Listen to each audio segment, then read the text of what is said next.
The majority of our life is lived in liminal space. And there's this in-between space, this liminal space. This liminality that reveals possibility. I think we're in a liminal moment, but also in a place of transformation. I have great affection for the church and a troubled relationship with it. Just to be alive in time means that we're on the threshold of the future. That can't be the gospel, because God said to love our neighbors. We don't know what the future looks like. We have to work it out together. All right, Danny Bryant, welcome to the Liminal Living Podcast. It's great to see you here today. Thanks for having me. Great to be here. Yeah, where do you find yourself in the world today, geographically? I'm in Nashville, Tennessee, southeast Nashville. Home on a rainy day. It's we've got a few days of rain coming here, so yeah, we're prepping for that, but in Michigan it's going to be snow, and yeah. My kids wish it was snow. Kids wish it was days snow. Off school. Yeah.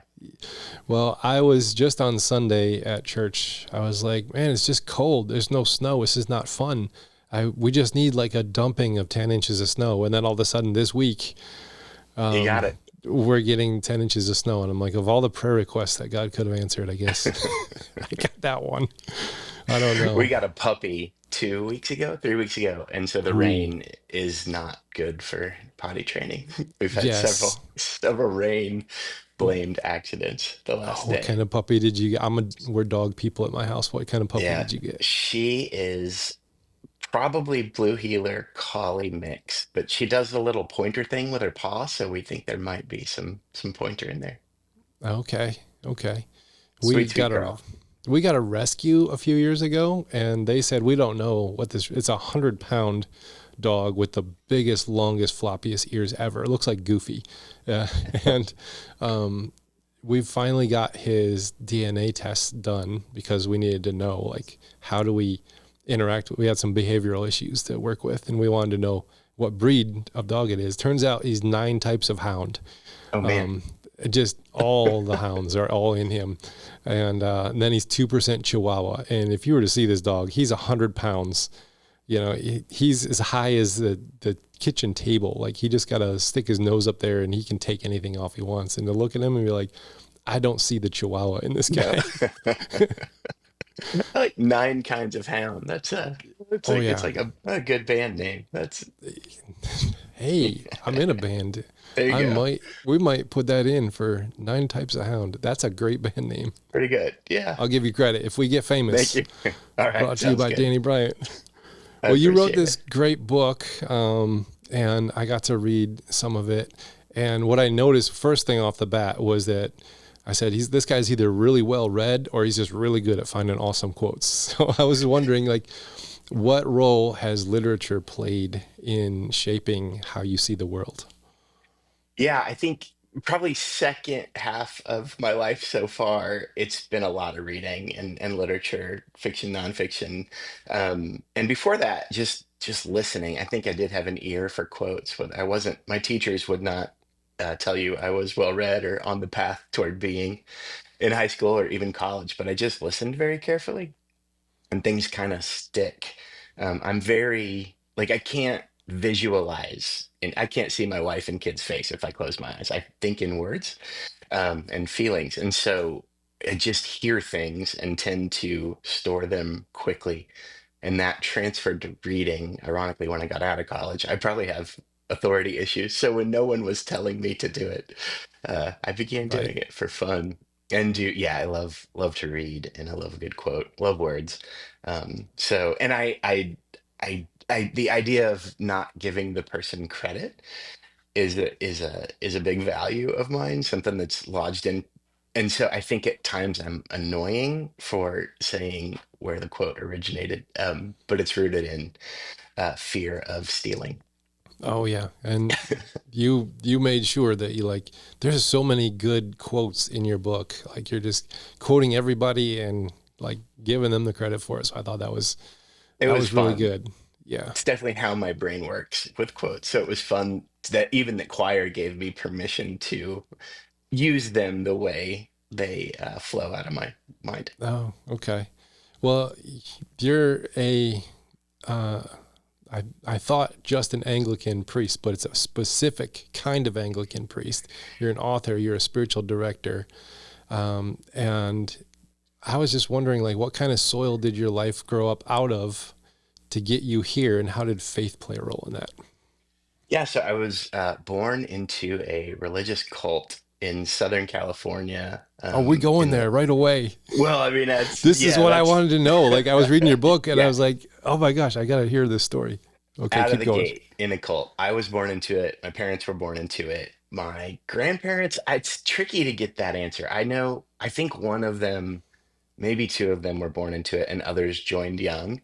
Um, it was like it's pseudo-Christian, like kind of like every major heresy in church history crammed into this small group of people. It's national, like it's across the United States. It's a very American religion cult, as most are, I think, in the States. But Pentecostal roots, it grew out of Pentecostalism when the Assemblies of God and the UPC formed officially, and became denominations. This guy heard a voice saying he was supposed to teach the true gospel, and started this thing that just got sort of stranger and stranger.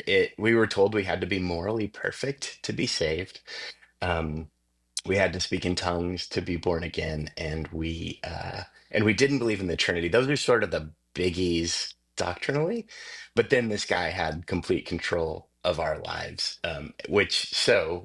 with 400 people. The reason I live in Nashville is this guy told us to move. God was telling him to leave California. I have a joke text with a friend where I say maybe the cult leader was right, because a lot of the things that he thought might happen in California tend to be happening right now. But I don't think he was right. So he moved us away from there to Nashville, about 400 people. And that was when I started to ask some good questions about maybe what we're part of isn't very good or healthy. My parents took me out of the cult homeschool group and put me in a private Christian school in eighth grade. And that's when I started noticing this group is wrong about the people who aren't part of the cult. What else are Mm, they wrong about?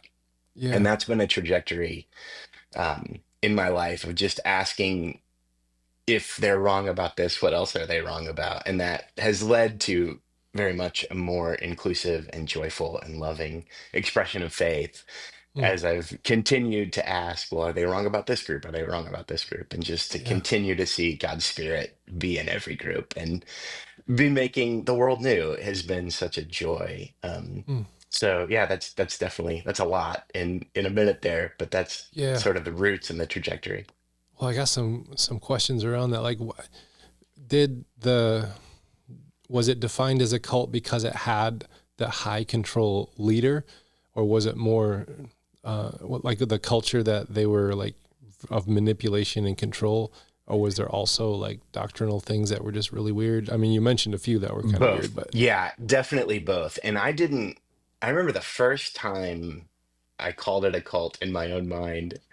I was visiting a church with a friend. We had moved back to Tennessee, and I was visiting a church in I think it was Pasadena, California, with a friend, and they had literature in the lobby of the church. And the literature was, "What is a cult?" And I read it, and I was probably 20, and I was like, I guess I'm in a cult. But at that point in my formation, my next thought was, I guess the true church is a cult. Like, I was mm, still so locked into believing we had truths that nobody else had.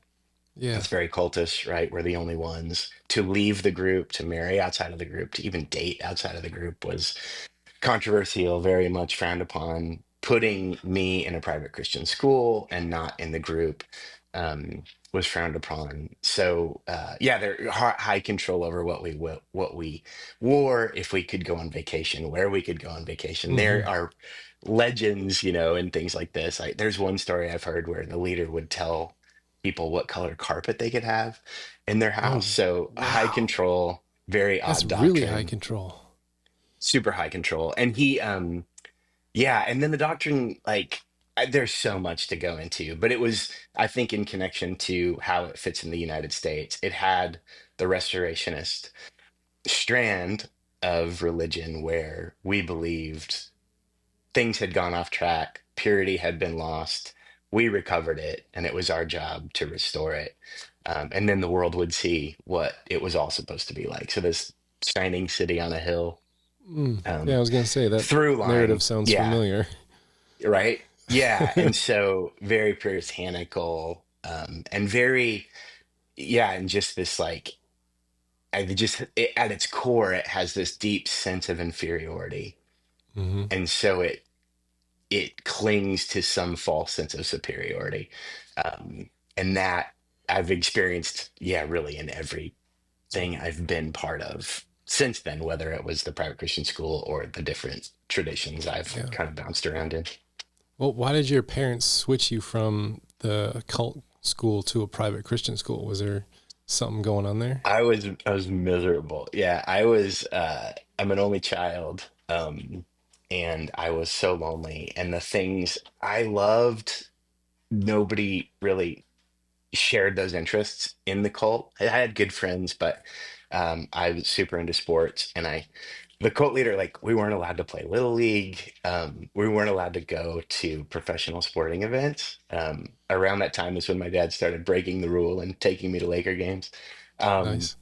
but yeah, they wanted me to be able to play sports. My parents were definitely on the fringe, um, in a lot of the beliefs. My grandpa was somebody who was thought of as thinking outside the box. He was absolutely brainwashed and not thinking outside the box. But the trajectory of things, if in a cult, if somebody thinks a little outside the box, they're going to have a kid that goes a little farther. They're going to have a kid that goes a little farther. So my parents were willing to kind of play with the ideas and willing to take that chance as they saw how miserable and lonely I was. Yeah, so really grateful. And that really is the turning point of my understanding just as an eighth grader. Leaving was a 12-year process. Started asking those questions in eighth grade. That was 1991, and I left in 2003, to the level of like renouncing and saying Mm. this is not good. Wow, that's a long exit to take. I'm Yes. wondering, like, where is this cult still active, and do you know people that are involved in it still? And I don't really know people well who are still involved in it. My last family member left 12 years after I left. Um, and then it's been interesting, even to a few. I've gotten word back from a few people who are still in it, who have read my book, who, I mean, I think it stung a little bit. I think it hurt them a little bit to read things that I think about it or still believe about it. It's morphed. They've changed their name. Um, there's new leadership, but it's like the son-in-law of the leader who led when I was there. One of the other things in my book is this, again, that American lie of we can start over, we'll be in charge and everything will be okay. It's definitely got that element to it now where it's like, oh, it's a new leadership group. It's different. And it hasn't dealt with the evils of the past. It hasn't dealt with, I didn't even mention, sexual abuse was rampant. Those stories didn't come out until after we moved to Nashville. Um, but yeah, just it was terribly abusive, and the people that landed the hardest on, I think, need to be repented to, and even have some kind of reparation included. Um, so, yeah, just somebody else being in charge doesn't really change the core of something. So, yeah, it still exists. I don't think there are many people still part of it, but I hope that there could even be some healing if what I wrote could be engaged with in what it feels like to never have received any kind of acknowledgement of how bad it was. yeah, I'm sure there's like a process you can like take the person out of the cult, but the cult has brainwashed the person. How long does it take to get the cult out of the person after the person has left the cult?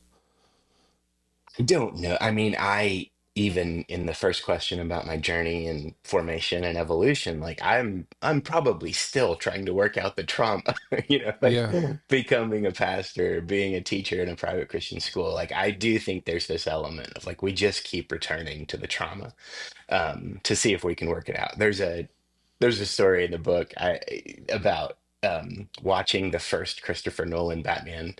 Batman Begins with my son. He was like 10 or 11 at the time, And the scene where Liam Neeson's character breaks him out of prison, Bruce Wayne, and asks, "Do you hate criminals so much you get yourself locked inside, or get yourself locked up to fight them from the inside?" And I mean, I said out loud, like, shit. And I texted two of my friends who are therapists. I was like, "Is this why I'm a pastor?" Um, and they both said yes. Wow. They're like, "You also love Jesus and people and justice." So there are other reasons, but yeah, a driving force has been, we got to root this out from the inside, and that's not a healthy part of me, but it's a healing part of me, and yeah. So is it out of me? I probably not. And I chapter one is called "It's Incurable and I've Got It," where I talk about just what it's like to be a puritanical cult member. And so Mm. it's definitely still in there. I think it's healing, Mm. and I think I can laugh about it, Okay. and talk about it. But yeah, I don't know if it ever. I don't know if the trauma ever gets out. Gets out. Yeah. Hopefully, it becomes, what is it? You don't. If yeah, you got to transform the pain. Um, I even think about like depression expressed is. I'm sorry, anger expressed is courage. Anger repressed becomes depression. And so I think even owning that anger part of it, it's like it can become courage and action in the world. Yeah. But I'm angry. Oh yeah. Yeah. Yeah.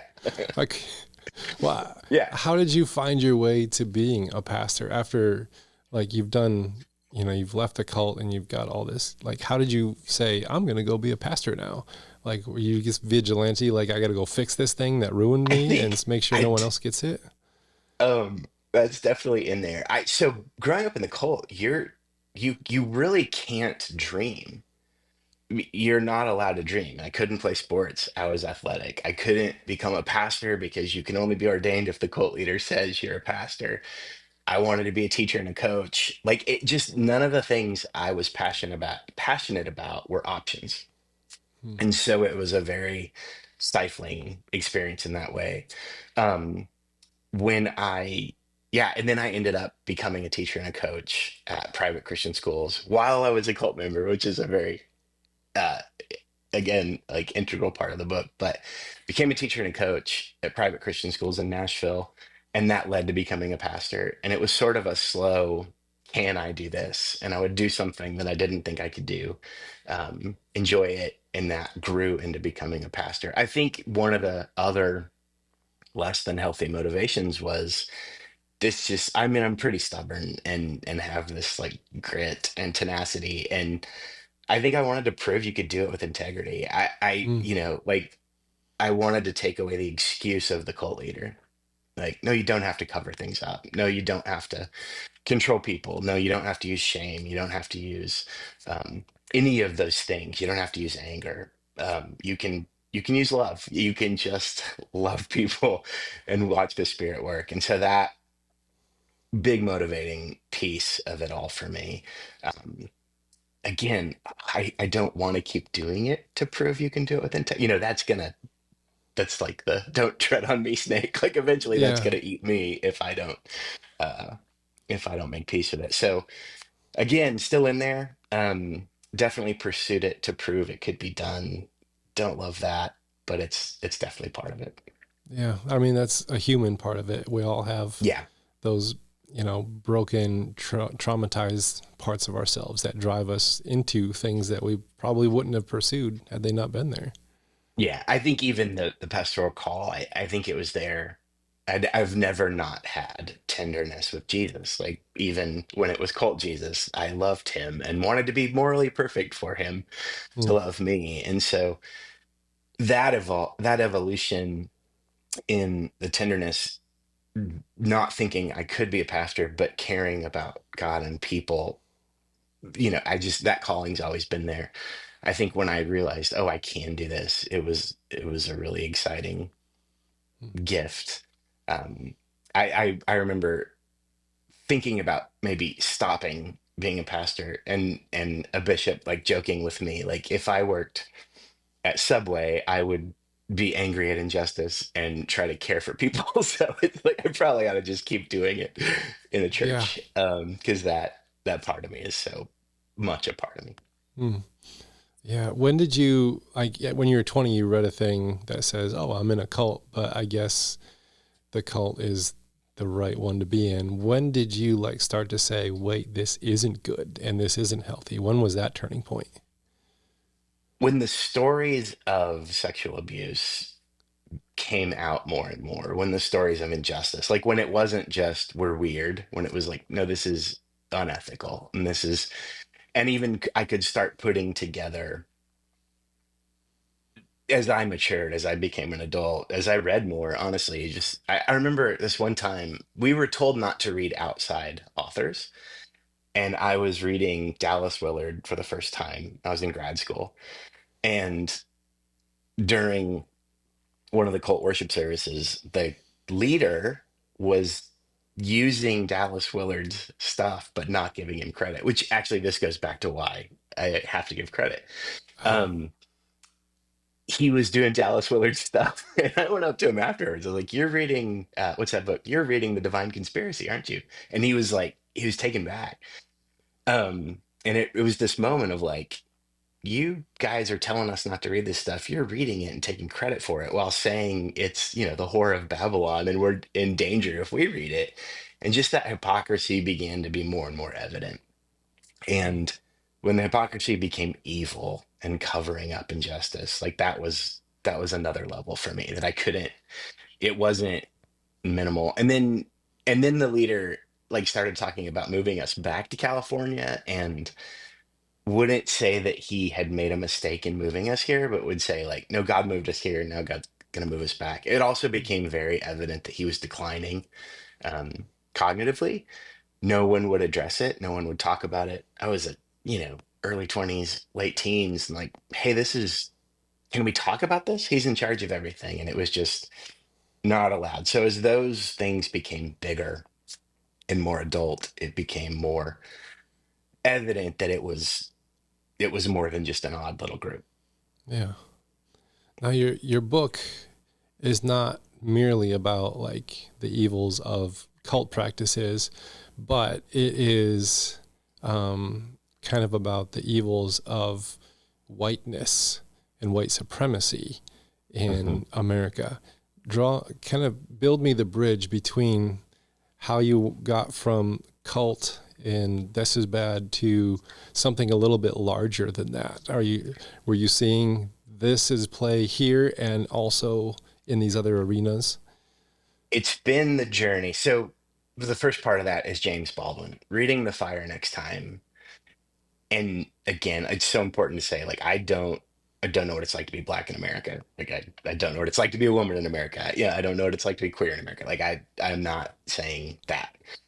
But as I read The Fire Next Time, um, I just kept thinking, I know this feeling, like what he's describing. And it was like, oh, this is what it's like to be in a cult. You're not allowed to dream. You're told to settle for mediocrity. Like there are all these things that um, a black person living in the United States would have in common with somebody who's raised in a cult. It's not the systemic oppression of the United States, but it's a kind of systemic oppression designed to hold people down. So that bridge in my mind was like, oh, I can speak to whiteness as someone who understands what it's like to be in a cult and maybe even get people's sympathy. The book has a lot of really sad stories, things that I've experienced. And I thought maybe someone's compassion for me might grow into compassion for the real situation we're in the United States and have always been in. Um, there was also a really powerful experience. I was like private Christian school and just I I saw the same hypocrisies, and it was just like, I thought it would be different. And then I was in the ordination process in seminary with the PCA, and um it just was so clearly um smoke and mirrors once you get behind the curtain. And then I was in the Anglican Church of North America, and so many stories.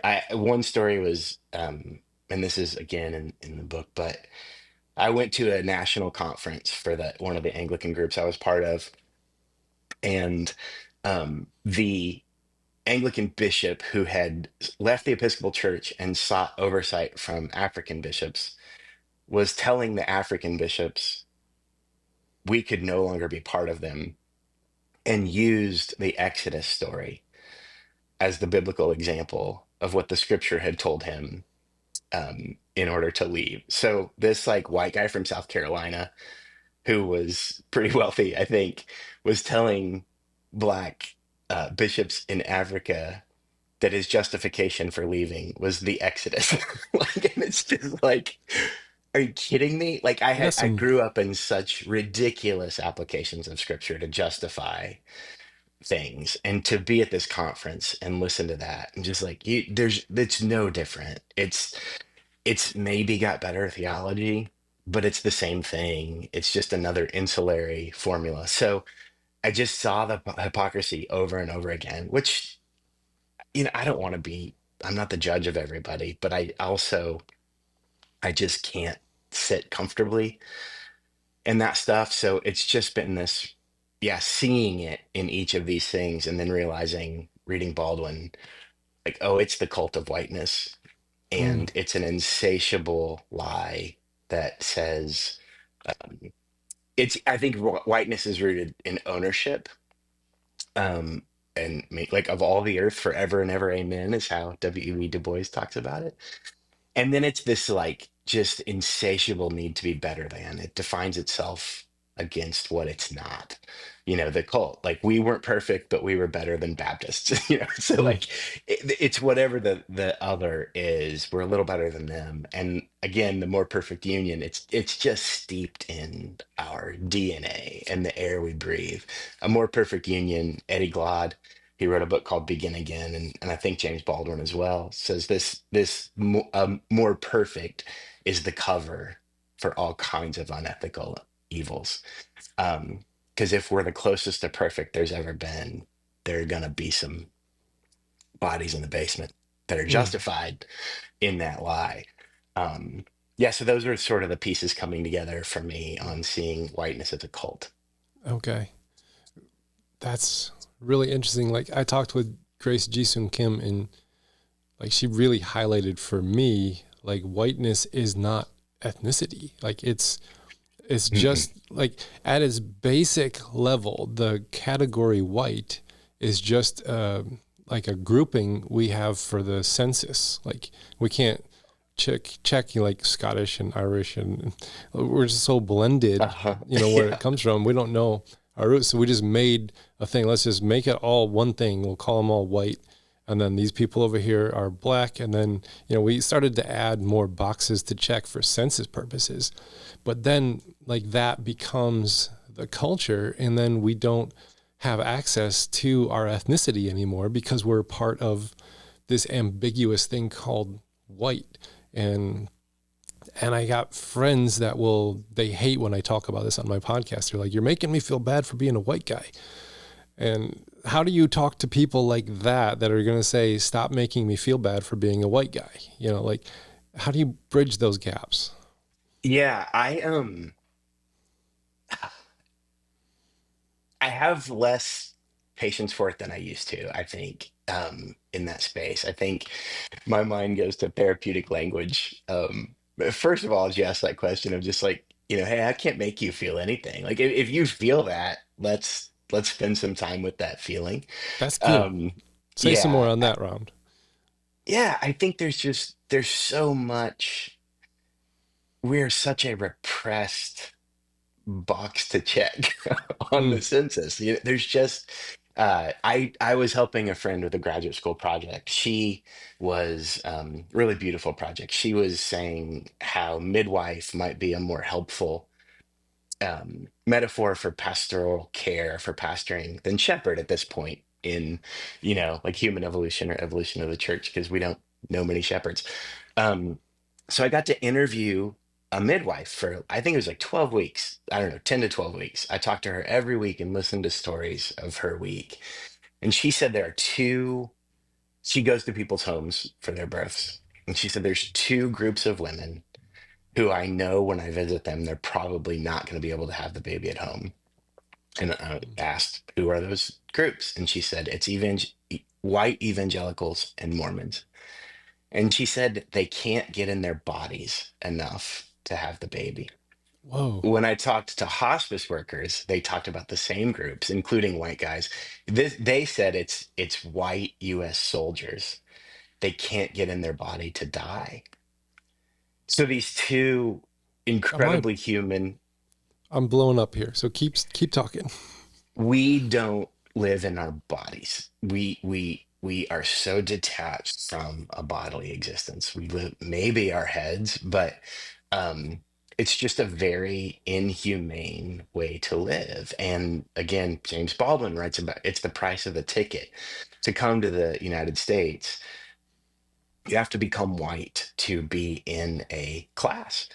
And so he's got an essay, highly recommend, on being white and other lies, where he talks about each people group that would come to the United States and assimilate. Um, uh, Willie James Jennings has a book called After Whiteness that I think is pretty essential reading in this space. And he defines whiteness as possession, control, and mastery of insulary philosophies, all rooted in the myth of the self-sufficient white man. That's So a very long, beautiful description. There are so many good, like we could talk for an entire podcast on each word like that. That is rich. it's so rich. And again, those are moments back to your a previous question. You read that and you're like, oh, that's just true.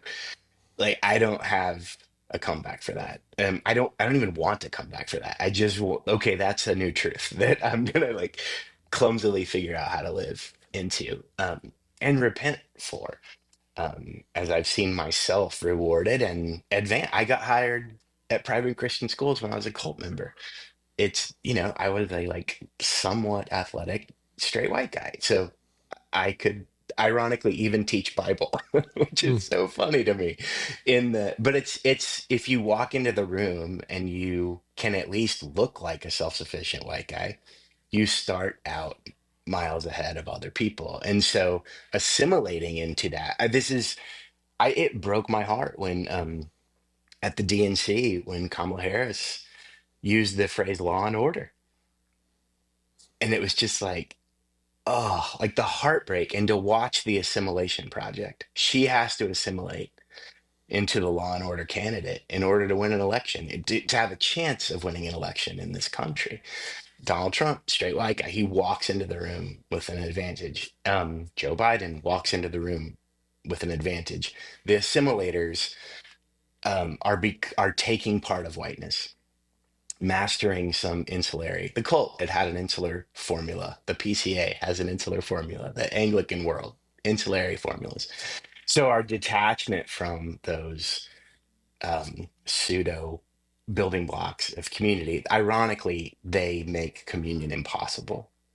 They don't bring people close together, which another thing in that essay, In Being White and Other Lies, Baldwin says, and this got me through the pandemic. I don't know if we'll talk about St. Mary's where I work, but lost a lot of people when we left the ACNA to become an inclusive, affirming community. And this essay was such just an anchor for me. But Baldwin said, basically, he says, I shudder for the leaders of white communities because there is, in fact, no such thing as white community. And as I watched people really like unable to love one another with a transcendent love, I asked everybody, I was like, I kind of don't care what you think about sexuality right now. We're in community together. Can we choose one another? And we couldn't, like the church where I serve couldn't do that, even though we had been the week before. We just had it named. We weren't going to condemn our brothers and sisters, but it couldn't do it. And so the heartbreak of that, and then the realizing, like even that, of like, oh, this is like the cult, and possessing something that would make people feel better than was more important than communion and being together. And again, like these are very disembodied practices. Yeah, that it's really weird that, I mean, I say this now, but I grew up in the Pentecostal fundamentalist dispensationalist, watching Jack Van Impe and Pat Robertson and Hagee and Yeah. all those people. And really, it's like you have to live inside of a conspiracy theory to make Christian fundamentalism work. And then you have to create enemies and others. And like when you're on the outside of it finally, and you can see it as a whole for what it is, it's just, you can't unsee it at that point. No. And, I have friends who were involved in fundamentalist religion and they've got out of fundamentalist religion, but that they entered into fundamentalist politics and they have embraced the thing that they rejected, but in political form. And, but they can't see that. It's really hard to help someone see this. Is there something that helps us see it better? That's the metaphor I try to use in the book is, and then again, this comes from a conversation with Willie James Jennings spoke to a class I was part of.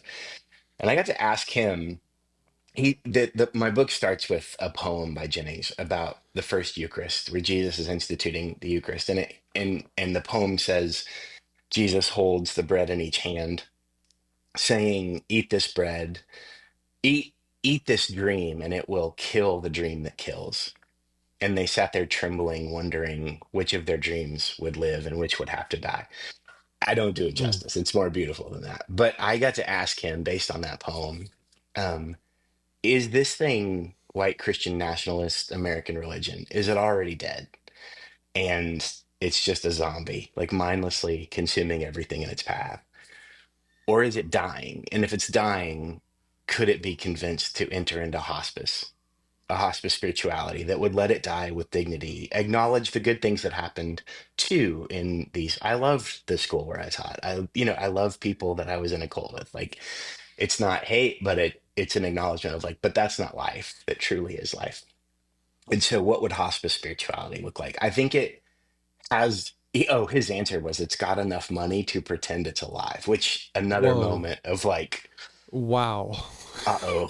Yeah, that's not. My brain just popped a little bit. I think they probably got more money since that point too. 100%. And it's terrifying. And it's so, again, like I don't want to, and I have no comeback for that. And he said, we need a nonviolent John Brown who can tell people what's coming if we don't enter into hospice care. And so I think the hospice metaphor has potential that might be lacking in deconstruction. Like Legos, I've got 4 kids. We've had a lot of Legos. I've stepped on a lot of Legos.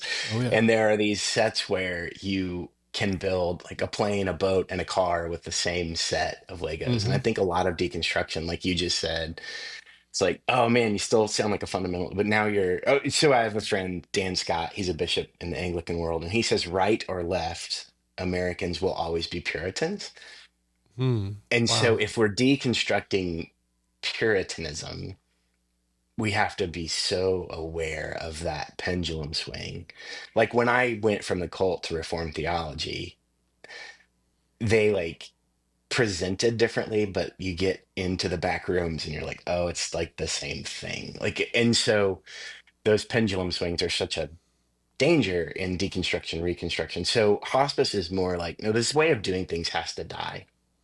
And if we can let it die in a hospice setting, make amends with actual, like, let's redistribute the wealth that we built in this lie, which is a part of hospice spirituality, but also we can all be together because this is ending. Let's hold hands. Let's be with one another. Let's talk about what needs to be forgiven. Let's put real resources behind that forgiveness. And then let's not be in control of what comes next, which is a really, really hard thing for white folks to do. They're like, well, but what do we do next? And you're like, I don't know. I just know what we're not going to do because it's just been disaster for everybody for too long. Yeah. So opening to that wonder again is like, if we believe in resurrection, like it's okay. Even, Jesus, the Lazarus, this church where I serve it's called St. Mary of Bethany, really rooted in the story of Mary, Martha, and Lazarus. in Bethany. And Jesus, I mean, he says, right, I'm not going to heal him because I love him. And I think we're at a moment like that where he's not, Jesus isn't going to heal this. Like we're beyond healing. Hmm. This has to die. I believe in resurrection, and after that resurrection, the grave clothes come off, and Hmm. there is a new life um, in this man. And so I think hospice as a peaceful, nonviolent way for us to be together for what might come next is a worthy endeavor. Yeah, I like that imagery. And I have training as an intentional interim pastor where I can go into a church that, their pastor of long tenures now gone, and they really want to bring in more young people.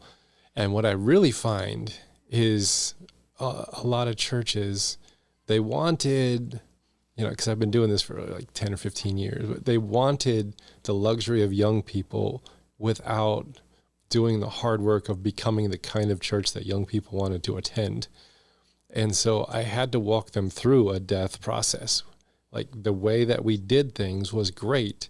It doesn't work moving forward. And like going through and saying we need to, let down how we used to do things. And we can't be the ones that rebuild the next thing. We have to give that responsibility over to someone else.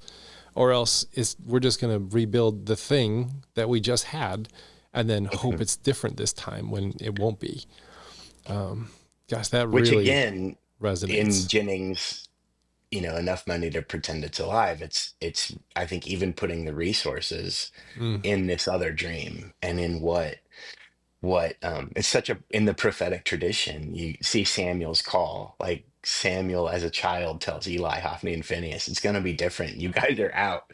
Jeremiah, he's like, I'm a young man. He's like, I'm sending you, and you're going to tell the well-funded elders to stop funding this lie. And so that space that you're talking about, it's so hard. And the aging group that has all the money right now um, is not showing a lot of interest in funding a more peaceful future.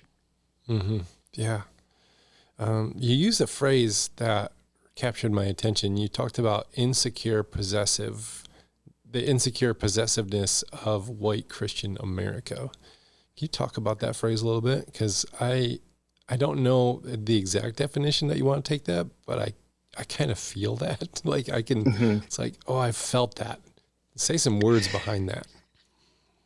Um, the story that comes to mind from the cult is I also started noticing, man, scripture says a lot about caring for the poor. And we didn't do anything in the cult for like anybody outside of our group. And I asked a guy who was a very well respected elder one time, um, why don't we do anything for the poor? And he goes, that's not our job. It's our job to restore the truths so everybody can be morally perfect. The religious world takes care of the poor. And then when I left the cult, the same guy, I was calling out harmful doctrines that the cult had. And his response was, we are these things. And he meant these ideas, these truths. Like we are the things that we have that no one else has. And I think like that, what this guy was probably 55 or 60 years old. And it's like, what a sad existence. And to choose, and I was like, yeah, I mean, this guy was like one of my closest friends' dads. So he was like willing to lose me, willing to lose people that the ideas were harming in order to keep the ideas. And so I think whether it's US politics or US religion, it's ideas, it's not belonging. And again, mastering those ideas becomes the replication process of the seminaries. When I was in PCA seminary, in the introduction to theology or whatever class, we had to regurgitate the shorter Westminster Confession of Faith, punctuation included. Oh, wow. right? It's like the height of white supremacy, right? Like you got to know where the commas are if you're going to be called to be a pastor here. It's insanity. But they own it, right? Like we are the Westminster Confession of Faith in the Anglican world. Like we are the Book of Common Prayer. We are the red hats on the bishops. Like, and it just becomes a joke. It becomes clownish. Mm. Um, and it once you know, you say you can't unsee it. Once you see it, you're like, guys, there's a better way. Like, could we laugh at ourselves? Could we be more than that? Could we be in communion? Could we be humans instead of being possessors of these things? Yeah, and I think it's very shame-based. I think it's like kind of an addiction. We're attached to these things, we're addicted to them. And so um I think we're even kind of addicted to the shame of it all. Mm. And we keep coming back for that hit. Like it's how we've been told God loves us. Admit you're not worthy of it and you get it. Like, and so there becomes an attachment. It's how to feel loved. We have these things, we're unworthy of them. Uh I have a joke in the book about Reformed theology where wealthy lawyer theologians on the cusp of unfathomable wealth needed a theology that said it's not our fault. God has a thing for rich white people. So yeah, like, I think that's a great way to summarize Oh, insecure yeah. possessiveness. Like we follow the lectionary calendar here, and I usually preach out of the gospel reading. And this Sunday, this coming Sunday, is Luke 6, the Sermon on the Plain. And, you know, you got the blessed are's and the woes. And I find it really interesting that we prefer Matthew, who Yeah. adds a little spiritual twist on blessed are the poor in spirit. And then Luke is just like, no, blessed are the poor. Like, And we're woe to the not gonna- rich. and woe to the rich. And Yeah. we're not going to spiritualize this. And we even open up with like Mary's song about, you know, taking the good things from the powerful and giving them to the, and I'm just like, we keep spiritualizing this stuff so that we can still own it and manipulate it, control it, and wield it on other people. Because, or if we don't spiritualize it, it doesn't make sense to us. Like, we're the ones that have the power. We're the ones that have all the wealth. And I mean, I don't make a lot of money, but you know, at the same time, like we're talking, I guess we're talking more like demographically. And, yeah, I learned how to do, that's how I was brought up theologically, is everything was spiritual. Everything's an idea. And there was absolutely no embodiment whatsoever in the tradition, in the very faith that says God, the idea became a human. The Logos, you know, wrapped himself in flesh and dwelt among us. And then we were like, no, we want an idea still. We want it back. You put that enfleshment thing away. We don't want to embody this. We want the ideas. Why are we so afraid of embodiment and in preference for ideas? I think I've been wondering lately, you know, I wonder how unhealthy the US relationship with Pharisees is when in actuality we're the Sadducees. Um, we're the wealthy, detached idea people who I don't know. Do you like Neil Brennan, the comedian? I don't know if I he's haven't one of my favorites, encountered him. very funny. But he talks about how atheism is like the height of white supremacy. I heard that phrase. Yeah, where God is like, well, there's an afterlife, and his joke, I can't say it perfectly, but his joke is something like, I'm good. I'm just gonna take some supplements. Like it's just life's pretty good here. So how's it gonna be better? And there's this detachment from reality and detachment from body. Yeah, just what you're saying. It reminds me of that joke. And why we settle for it, I really think it's the wealth. I think it's the comfort, and it's what it would cost to not possess the ideas. Mm. Yeah, because if we have the true ideas, that means that they don't, and then we're right, and then they have to More come perfect to union. us, right? Yeah. And If we need to take back, sorry, go ahead. I was just going to say, like, if you look at the messianic expectations of the first century Hebrew people, that's exactly what they wanted. Like, they wanted the world to come to them. They wanted to militarily defeat Rome with God's support, and then to be set up as the global superpower, and then the entire world come and bow before them. And there's actual wording that says, and every man in Israel will have 10,000 slaves. And it's just like, this is what, it's like, that is a form of whiteness, but although we wouldn't have called it then, we wouldn't have called it that then. But that's what we use to label it now, because it seems to be wrapped around this American, census bucket that we call white. Yeah, and it's never had this much money. I mean, right, it's never been this well funded. I think history has shown we do need each other, but there's so much wealth in whiteness that we can have all these divisions and everybody like make a fairly decent living. So it's going to be harder to detach from it because we can afford the lie we don't need each other. Well, And there's it's something. it's Well, I was go going to ahead. say, like, there's something happening now that I think, like, the MAGA movement is tapping into. I think there is, like, this anger at whiteness from, like, the poorer white communities, but they don't see it as anger to whiteness, because if you look at how we have degraded in socioeconomic distribution of wealth, from the top 1% to the, that bottom 50%, we have moved $50 trillion from the working class to the 1% in the last 40 years.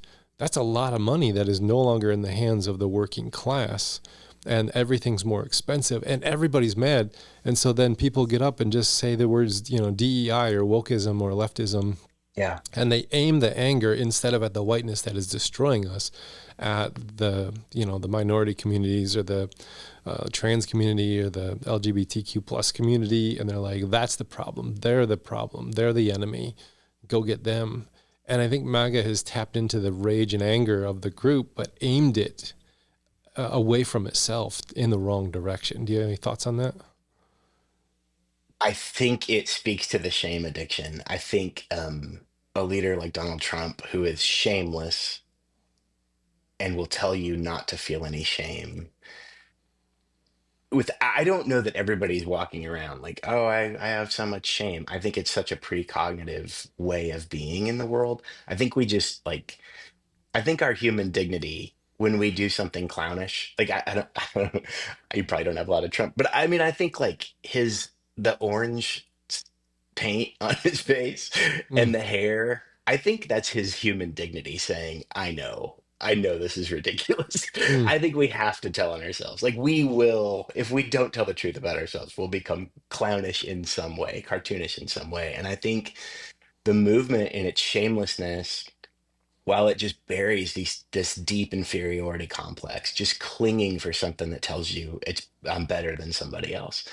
That again, so in the book, I call it tulip cancer, which is like repurposing um, Calvinism to describe the cancer that we have in this country. And my acronym is total mediocrity, unlimited surveillance, lucrative atonement, irredeemable masculinity, and perseverance of the lie.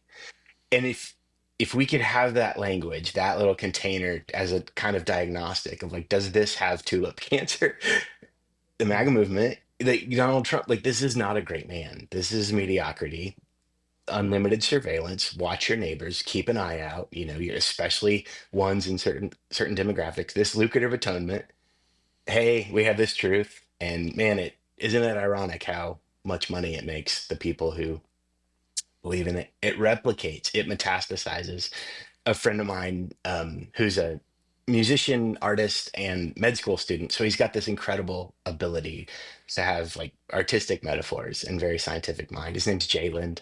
Highly recommend his music and his work. But he says cancer in its most basic form is a cell that refuses to die. It says, I'm not part of the body. No, I am the body, and recruits other cells to that lie.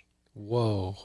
Cancer is all about unregulated cell growth. And it recruits to an army. And it's like, that's tulip cancer. That's MAGA. Wow. That's the liberal fundamentalists. Like, it's this replication of a cell that refuses to be part of the body. So um it's and yeah, addiction language is the best I have to describe the attachment, or the best I feel to describe that attachment to it. Just like we're addicted to that lie. Wow. um That definition of cancer then applies to all those social and religious settings that mhm. it is that like sparks the imagination. Like, oh, that's what this is.